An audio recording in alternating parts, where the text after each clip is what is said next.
I will be all-curing medicine. A doctor that can cure anything. A doctor that can cure countries. Because there is no such thing as an incurable disease.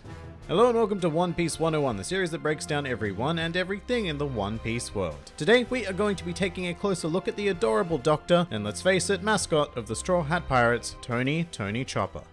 Tony Chopper is an incredibly cute humanoid reindeer with an expertise in the field of medicine. He is extraordinarily kind, loyal, entirely incapable of taking compliments, and possesses a dream of one day being able to cure all disease. Chopper was born on Drum Island in the Grand Line as a regular old reindeer. Well, except for the fact that he had a blue nose, which proved to be quite a stigma actually, as his entire herd treated him as an outcast because of it. Chopper was further ostracized from the herd when he ate a devil fruit known as the Hito Hito no Mi, a Zoan-type fruit that allows its user to transform into a human. As a result of his newfound intelligence, Chopper became acutely aware of how he was being treated, and so Chopper attempted to find his own place of belonging amongst fellow humans. However, they considered him to be a Yeti-like monster and shot him out of fear. Chopper would then be rescued by a complete quack by the name of Dr. Hiruluk, who was able to earn Chopper's trust by stripping naked, showing that he had no weapons or intentions of hurting the humanoid reindeer.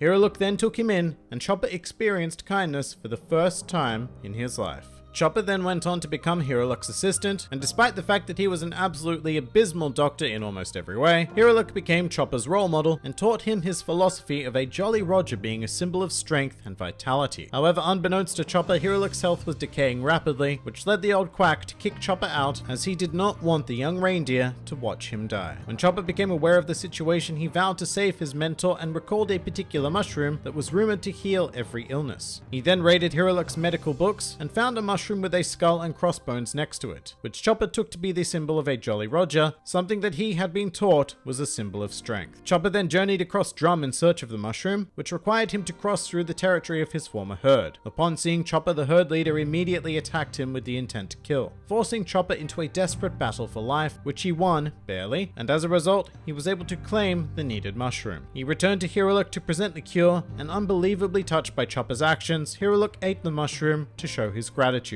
despite knowing that it was poisonous. Before the poison could claim his life, Hiruluk committed suicide by blowing himself up in front of the Drum Castle. Following this, Chopper was taken in by one of Hiruluk's colleagues, Dr. Kureha, who spent 6 years teaching him real medicinal practices, and Chopper himself made a vow that he would one day become a truly great doctor.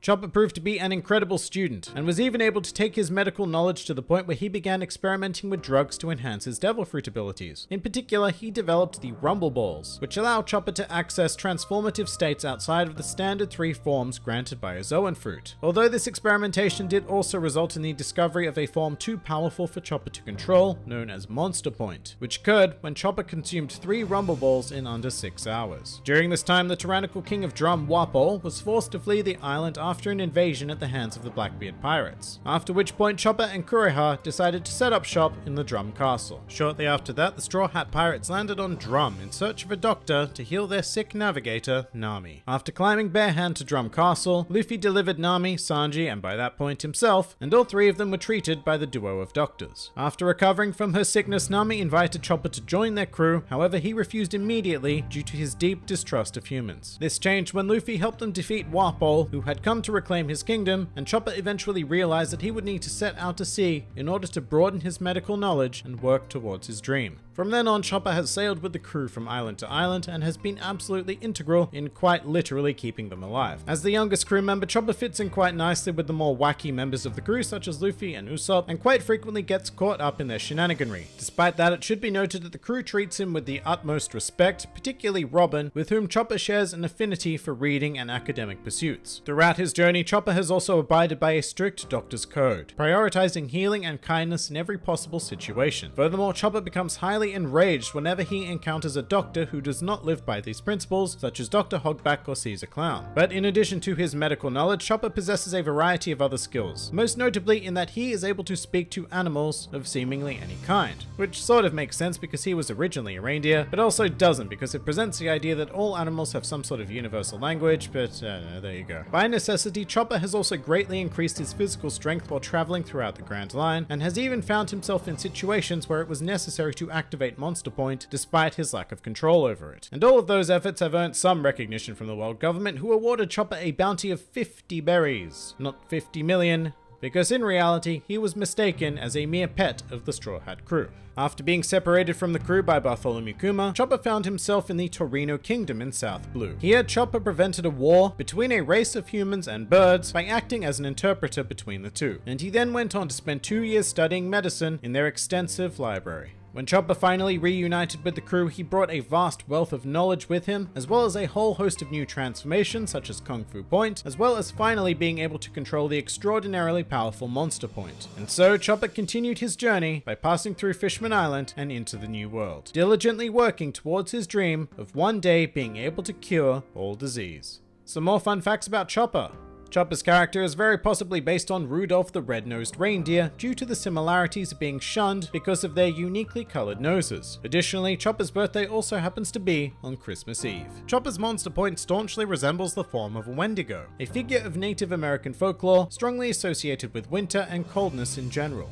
And with that theme in mind, in colder climates there is a particular running gag in the series where a member of the crew will generally ask Chopper to take off his fur to be used as a coat, which Chopper always falls for before he exclaims that his fur cannot be removed. Chopper's favorite type of foods are anything sweet, such as chocolate and candy. This has even led to him being given the epithet of Cotton Candy Lover Chopper by the world government on his bounty posters. Speaking of bounties, Chopper's was finally increased from a mere 50 berries following the events of Dressrosa, when it was doubled to, 100 berries. And finally, a truly useless fact. When Yuriko Yamaguchi, the voice of Nico Robin, was questioned as to which flower Chopper resembled most, she replied that he most resembles a tulip.